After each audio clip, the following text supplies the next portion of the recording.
2 வருடத்துக்கு மேலாக செய்யும் உங்கள் வியாபாரத்தை மேலும் விரிவாக இன்றைய நாடுங்கள் உங்கள் கிரயோன் ஃபினான்ஷியல் சர்வீஸை. ஐக்கிய நாடுகள் மனித உரிமைகள் பேரவையில் அடுத்த மாதம் இலங்கை தொடர்பான பிரேரணையை கொண்டு வரும் நடவடிக்கைகளுக்கு தலைமை தாங்கப் போவதாக பிரித்தானியா அதிகாரப்பூர்வமாக அறிவித்துள்ளது.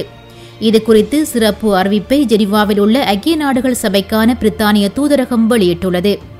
இந்த விடயம் தொடர்பில் மேலும் தெரிவிக்கப்பட்டுள்ளதாவது, இலங்கையில் நல்லிணக்கம், பொறுப்புக்கூறல் மற்றும் மனித உரிமைகளை ஊக்குவித்தல் தொடர்பான பிரேரணையின் மீது கவனம் செலுத்தப் போவதாகவும் ஸ்ரீயா, தென் சூடான் தொடர்பான பிரேரணைகளையும் முன்வைக்கப் போவதாக பிரித்தானியா கூறியுள்ளது. பிரித்தானியாவுடன் இணைந்து கனடா, ஜெர்மனி, மெசிடோனியா, மென்ட்ரோனிக்கா ஆகிய நாடுகள் இலங்கை தொடர்பான பிரேரணையை முன்வைக்க உள்ளன. இணை நாடுகள் மீண்டும் இலங்கையுடன் இணைந்து செயற்பட எதிர்பார்க்கின்றன. இந்த ஒத்துழைப்பு 2015ஆம் ஆண்டு ஆரம்பித்தது. பேரவையில் நிறைவேற்றப்பட்ட 30-1 தீர்மானத்தின் வாக்குறுதிகளை இலங்கை நடைமுறைப்படுத்துவதை உறுதிப்படுத்த பேரவையுடன் இணைந்து செயற்படும்.